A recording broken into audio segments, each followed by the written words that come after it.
오늘의 말씀은 요한복음 20장 1절에서 16절까지입니다. 안식 후 첫날 일찍이 아직 어두울 때 막달라 마리아가 무덤에 와서 돌이 무덤에서 옮겨진 것을 보고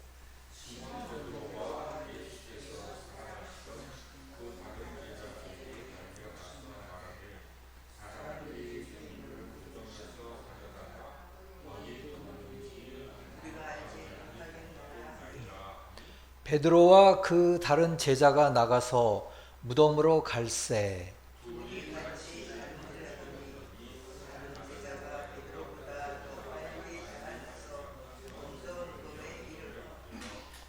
구부려 세마포 놓인 것을 보았으나 들어가지는 아니하였더니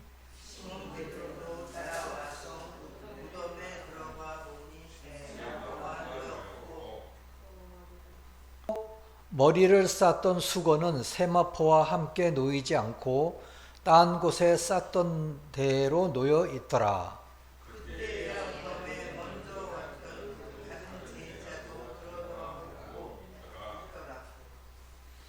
그들은 성경에 그가 죽은 자 가운데서 다시 살아나야 하리라 하신 말씀을 아직 알지 못하더라. 마리아는 무덤 밖에 서서 울고 있더니 울면서 구부려 무덤 안을 들여다보니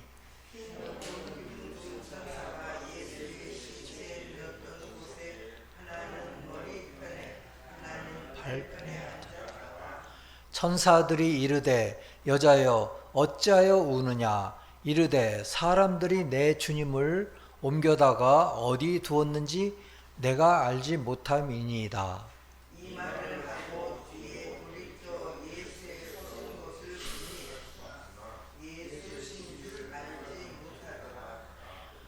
예수께서 이르시되 여자여 어찌하여 울며 누구를 찾느냐 하시니 마리아는 그가 동산지기인 줄 알고 이르되 주여 당신이 옮겼거든 어디 두었는지 내게 이르소서 그리하면 내가 가져가리이다.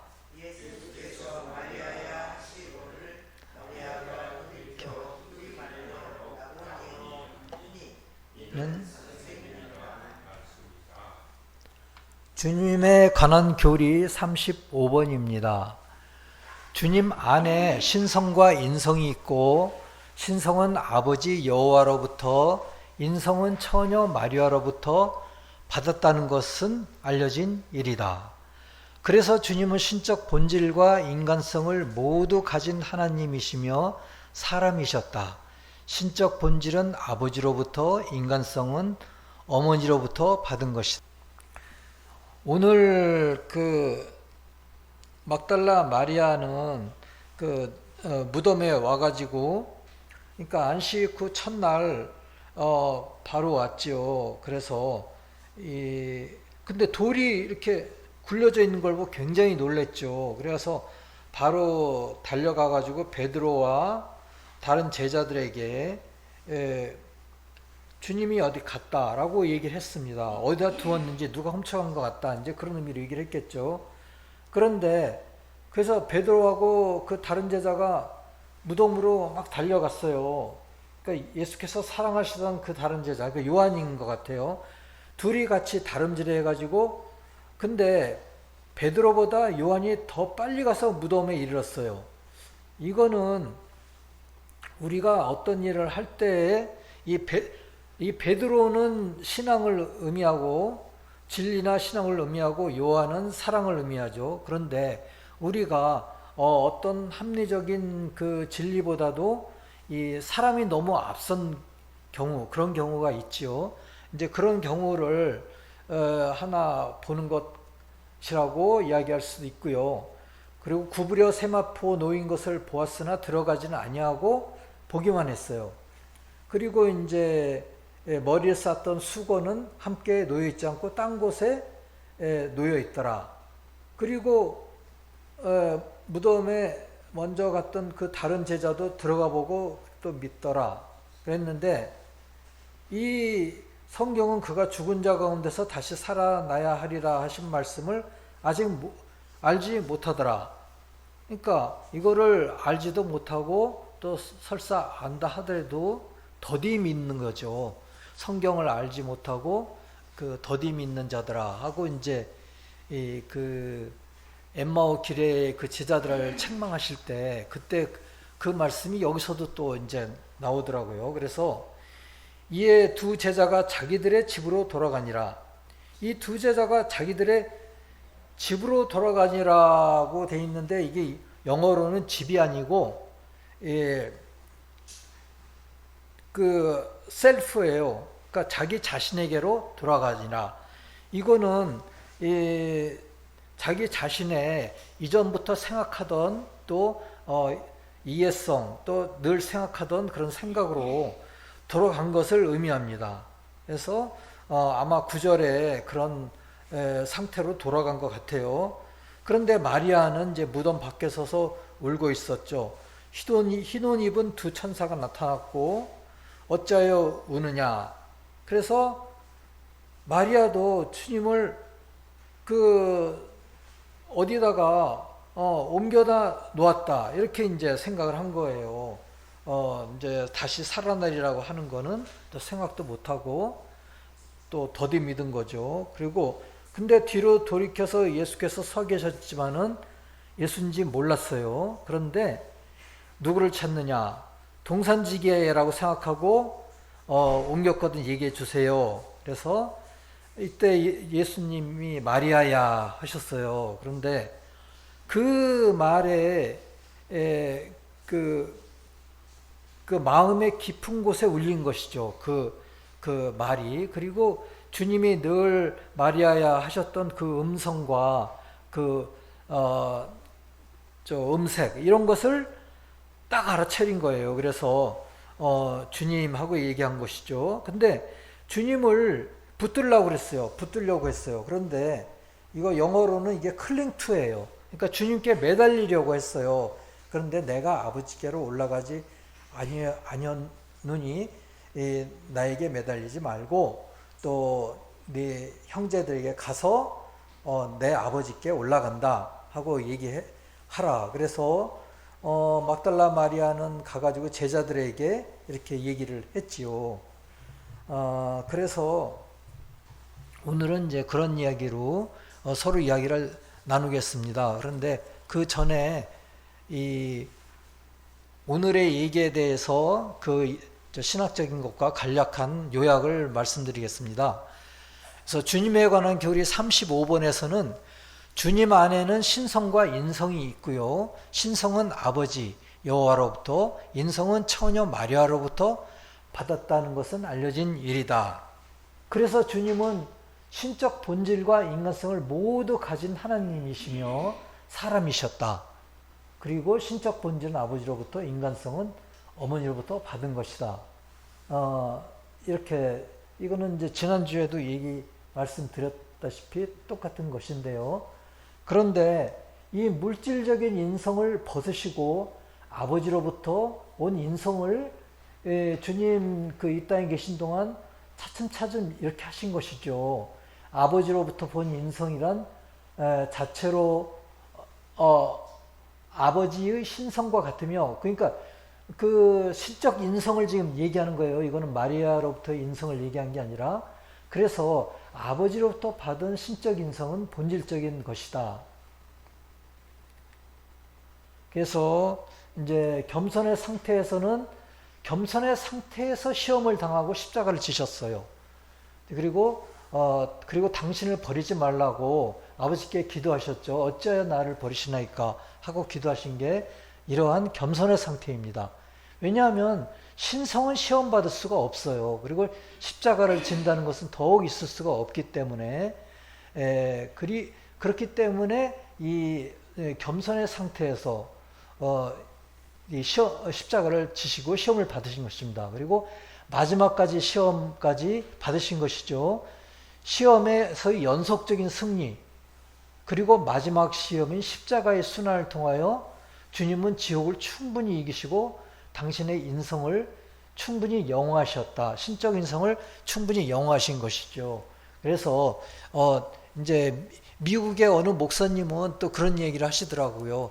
주님은 이러한 이 시험을 연속적인로 이기셔가지고 신적 인성을 용하신 것은 전 생애를 통해서 입고 계시던 옷에 날실과 날실 있죠. 날실과 올실이라고 그러든가 그런 게 있는데 그 실을 하나씩 빼고 금실로 바꾸신 것이다.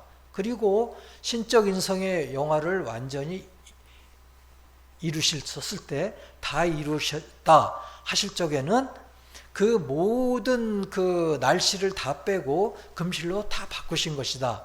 이런 식으로 얘기하시는 분도 계시더라고요. 그래서 의미가 아주 있는 얘기고요. 내가 아버지께로 간다고 하라 말을 전하라고 하셨습니다. 내가 아버지께로 간다 하는 말은 계시록 풀이에서는 주님의 인성과 주님의 신성과의 연합을 의미하고 어머니로부터의 인성을 완전히 거부하신 것이다. 이제 이렇게 이야기를 하더라고요. 그래서 아무튼 그거는 그리고 다 이뤘다 하신 말씀은 어머니로부터 받은 인간성의 마지막 흔적을 지우고 지옥을 정복하신 것이다. 또 주님의 교리에서는 또 말하기를 유대교회와 이스라엘 교회의 완성을 이야기한 것이다. 그것을 이제 코로니스 58번에서는 그렇게 이야기하고 있고요. 그리고 율법과 구약의 모든 예언이 성취되었음을 말씀하신 것이다. 이러한 것이 주님론과 참된 기독교에서 얘기한 것입니다.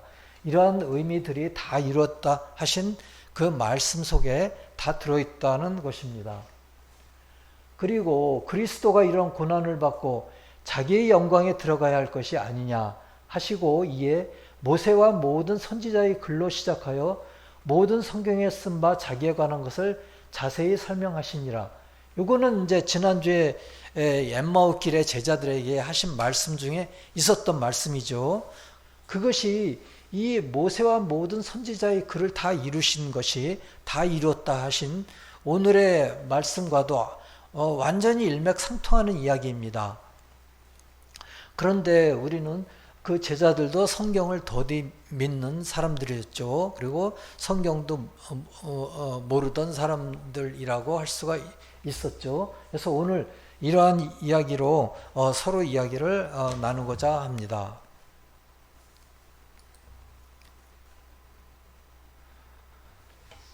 지난주 저희는 그 엠마오길의 제자들이 처음에 주님을 못 알아봤는데 마리아도 역시 처음에 주님을 못 알아보았습니다. 그래서 두 개가 같이 일맥상통하는 면이 있어서 오늘 그 말씀을 좀 더 나누어 보겠습니다. 막달라 마리아는 선택된 여인이었습니다. 부활하신 주님을 본 첫 번째 사람이었기 때문입니다. 그런데 이러한 의미만이 아니고 이 의미 안에는 커다란 의미가 있습니다. 누가복음에서 보면 한때 마리아는 7 귀신 들린 여인이었어요. 그것을 주님께서 해방시켜 주셨습니다. 누가복음 8장 1절에서 3절 보면은 그 후에 예수께서 각 성과 마을에 두루 다니시며 하나님의 나라를 선포하시고 그 복음을 전하실새 12제자가 함께 하였고 또한 악귀를 쫓아내신과 병고침을 받은 어떤 여자들 곧 7 귀신이 나간 자 막달라인이라고 하는 마리아가 있었고요. 헤롯의 청지기 구사의 아내 요한나와 수산나와 다른 여러 여자가 함께하여 자기들의 소유로 그들을 섬기더라. 그래서 대개 그 당시의 배경을 우리가 좀 알 수 있죠. 특히 오늘에 얘기하는 그 7 귀신 나간 그 막달라인 그 마리아, 이것은 7 귀신이 들렸다는 것은 엄청난 일이죠. 얼마나 고통스러웠겠습니까? 그래서 여기에서 바로 그 처음 본 사람이 이 막달라 마리아인데요. 7은 모든 것을 의미하고요. 또 충분한 것을 의미하죠. 그리고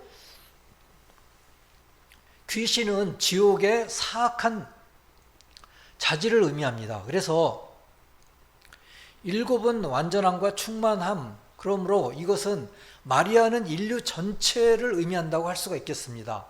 그래서 주님이 오시기 전에 인류의 전체 상태를 의미하고요, 유전학으로부터 해방되기 전에 인류의 상태를 의미합니다. 지옥의 영향에 있어서는 완전히 사로잡혀 있던 그 인류 전체를 마리아가 바로 의미한다고 할 수 있겠습니다. 그러나 주님이 우리에게 변화할 힘을 주실 때, 주님의 말씀을 접하고 우리 자아 사랑을 극복하고 악을 버리고 그럴 때 우리는 천국으로 향하게 되는데, 단지 우리는 주님께 도움을 구해야 하는 것입니다. 그럴 때만이, 또 그렇지 아니하면 단 하나의 귀신도 우리 힘으로는 물리칠 수가 없는 것입니다.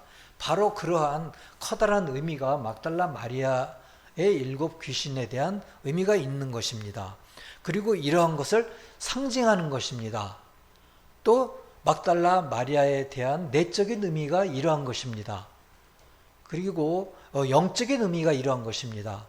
그리고 예수님을 따르던 여인들 가운데서 마리아라는 이름을 가진 여인들이 여러 명 있었는데요, 7 귀신이 들렸다 고침받은 여인이 막달라 마리아입니다. 왜 막달라라고 그랬냐면 디베랴 근처에 작은 성읍인 막달라 출신이었기 때문입니다. 그래서 아주 상태가 심각했고요, 조금 전에 말씀드린 것처럼 주님이 오시기 전에 우리 인류의 상태가 그렇게 심각하였던 것입니다. 주님이 십자가상에 돌아가실 때에는 교회의 믿음이 거의 사라질 때였습니다. 그래서 우리 인류의 구원에 거의 영향을 미치지 못하였을 때입니다. 그때 주님이 오신 것입니다. 그리고 그 다음 날, 주님이 돌아가신 그 다음 날, 이제 무덤에 일요일 새벽에 마리아가 주님을 만난 것입니다. 그래서 주님께 향유를 바르려고 했거든요. 근데 향유를 바르려면은 안식일은 할 수 없어가지고 안식일 그 다음 날 간 겁니다. 그래서 유대인의 일요일 날의 첫 날이 일요일입니다. 유대인에게는 일주일의 첫날이 일요일이죠. 그래서 우리로서는 안식일 주일입니다. 이날은 시위의 싸움 후에 평화를 의미하는데요, 마리아는 아직 어두울 때 무덤에 갔습니다. 그래서 천국의 빛이 아직 없을 때 있는데요, 또 이거는 마리아의 마음의 상태가 또 이렇게 아직 어두울 때라고도 이야기한다고 합니다. 그래서 말씀에 대한 이해성이 아직 희미할 때를 의미한다고 합니다. 그래서 주님이 부활하시기 전까지의 이 세상의 상태는 상징적으로는 이 마리아의 상태와 상응하지요. 그래서 주님이 부활하시기 전에는 이렇게 아직 악과 지옥이 우세한 시기였던 것입니다. 마리아는 거듭나는 처음 시기에 잠시 동안 우리는 어떤 인도함이 없는 것처럼 외로움을 느낍니다. 험난한 시유가 시작되는 것 같습니다. 감정적이 됩니다. 그리고 우리 믿음이 죽은 것 같고요, 주님에 대한 믿음도 사라지는 것 같고, 주님이 어디 계신지도 모르는 상태입니다. 우리는 무엇을 해야 할지도 모르는 상태입니다. 그래서 마리아는 운 것처럼 우리 영혼도 우는 상태가 되는 것입니다. 그런데 11절과 12절에 보면 마리아는 무덤 밖에 서서 울고 있더니 울면서 구부려 무덤 안을 들여다보니 흰옷 입은 2 천사가 예수의 시체 뉘었던 곳에 하나는 머리편에 하나는 발편에 앉았더라. 이것을 볼 때 마리아는 얼마나 놀라고 두려워했을까요? 저도 어떤 때는 이 교회가 깜깜하게 불을 다 꺼졌을 적에 발랐거든요. 그래서 이런 것처럼 마리아도 얼마나 놀랬겠습니까? 우리가 당황하고 어려울 때는 말씀을 읽고 위안을 받으며 가르침을 찾아야 합니다. 그러나 처음에는 어떻습니까? 말씀 안에 어떠한 영적인 생명도 발견하지 못합니다. 그때 천사가 나타납니다. 즉 진리가 나타나는 것입니다. 갑자기 말씀 안에서 새로운 빛을 발견하게 됩니다. 저희도 이렇게 이 설교 말씀을 듣다 하더라도 처음에는 빛을 발견하지 못합니다. 그러나 우리는 진리의 빛을 발견하게 되고 또 한 단계 더 나아가서 내적인 빛을 보게 됩니다. 이것이 흰 옷을 입은 두 천사를 보게 되는 순간입니다. 13절에서 천사들이 이르되 여자여 어찌하여 우느냐 이르되 사람들이 내 주님을 옮겨다가 어디 두었는지 내가 알지 못함이니이다. 마리아는 천사를 보고 몹시 당황했지만은 진리의 내적인 빛을 보고 한편으로는 놀랐습니다. 그리고 주님의 몸이 도둑질 당했다고 여전히 생각하고 주님을 찾습니다. 우리가 내적인 빛을 보았다 하더라도, 즉 천사를 보았다 하더라도 주님을 보기 전까지는 영적인 생명을 얻을 수는 없다고 합니다.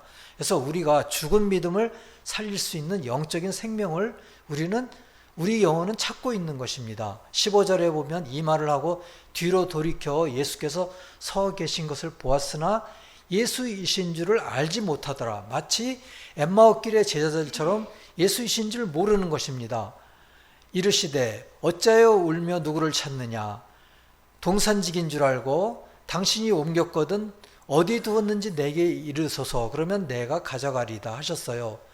그런데 물론 우리가 이 주님이 마리아라고 말씀하실 때 돌아보고는 주님을 알아보고 선생님이라고 말했죠. 마리아의 특성을 잘 알고 계십니다. 그래요.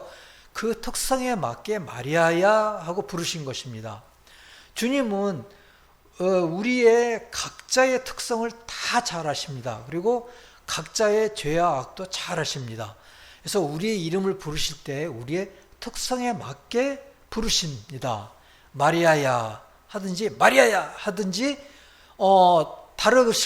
아주 다르십니다. 주님은 모든 죄를 다 극복하셨고 우리 각자의 특별한 악도 극복하도록 도와주실 수가 있습니다. 그래서 우리가 주님의 도움을 구해야 하는 것이 가장 필요한 태도인 것입니다. 주님은 우리의 이름을 부르시고 그때 우리는 주님을 알아볼 수 있는 것입니다. 그래서 우리는 우리의 이름을 주님이 부르실 때 우리 깊은 영혼의 깊은 부분을 깨우시는 것입니다. 그때 우리는 주님을 알아볼 수가 있는 것입니다. 그래야 선생님이라고 붙들려고 한 것입니다. 그러니까 주님께 매달리려고 한 것이죠. 그래서 이 말을 전하라. 아버지께로 간다는 말을 전하라. 이것은 아까 말씀드렸다시피 주님의 인성과 주님의 신성과의 연합을 의미하고 어머니로부터 인성을 완전히 거부하신 상태다. 이런 거를 이야기했는데요. 주님께서 십자가상에서 다 이루었다 하셨는데 이것은 어머니로부터 받은 인간성의 마지막 흔적을 다 지우시고 지옥을 정복하신 것이라고 주님의 교리에서는 말하고 또 유대교회와 이스라엘 교회의 완성을 얘기하시고 율법과 구약의 모든 예언을 성취하신 것이고 또 엠마오길에서처럼 모세와 선지자의 글로 시작하여 성경에 쓴 바 모든 고난을 받고 자기의 영광에 들어가야 할 것이 아니냐, 즉 신적 인성의 영화를 이루어야 할 것이 아니냐 하고 말씀하신 것입니다. 그래서 다 이뤘다 하고 말씀하셨는데 또 아버지께로 간다고 얘기하셨거든요. 그래서 아닌가 이제 그렇게 이야기하고 있었습니다. 그래서 우리는 성경과 성문서를 읽지만은 말씀이 살아있는 말씀이 되기 위해서는 우리 마음 속에서 말씀이 심오하게 일어나 가지고 깊은 감동을 주어야 합니다. 그때야만이 우리는 기쁨으로 우리 생활에 적용하게 되고 또 우리가 율법적으로 기쁨으로 살게 되는데 이것이 바로 이렇게 동산지기로만 생각했던 주님을 발견하는 순간인 것입니다. 동산의 진리들이 살아나서 그 안에 계신 주님을 알아보고 선생님이여 라고 부르는 순간인 것입니다. 영적인 죽음의 상태에서 영적인 생명의 상태로 거듭나는 것입니다. 시효를 이기고 평화의 상태인 것입니다. 영적인 겨울 이후에 영적인 봄이고요. 모든 것이 주님이 안식일 아침에 무덤에서 일어나서 부활하심으로써 이 모든 것이 가능해진 것입니다. 그래서 우리는 마리아는 주님을 직접 보고서, 또 엠마오 길의 제자들도 주님을 직접 보고서 영안이 띄었을 때 주님을 알아봤거든요. 그런데 우리는 말씀 가운데서 주님의 빛을 보고 말씀 가운데서 큰 감동이 일어날 때 우리는 즉 주님을 보게 되는 것입니다. 그리고 깨우침이 올 때 주님을 보게 되는 것입니다. 주님께 그러한 도움을 구할 적에 주님은 우리를 그렇게 우리를 인도하실 것입니다. 회개하고 주님에게 돌아설 때 우리의 영안을 열게 해주시고 주님을 보게 해주시고 우리가 살아계신 하나님으로 인식하고 인정하게 할 수 있도록 인도하시는 것입니다. 요한복음 10장 3절 4절에서는 말씀하십니다. 문지기는 그들을 위하여 문을 열고 양은 그의 음성을 듣나니 그가 자기 양의 이름을 각각 불러 인도하여 내느니라. 자기 양을 다 내놓은 후에 앞서가면 양들이 그의 음성을 아는 고로 따라오되 라고 하였습니다. 아멘.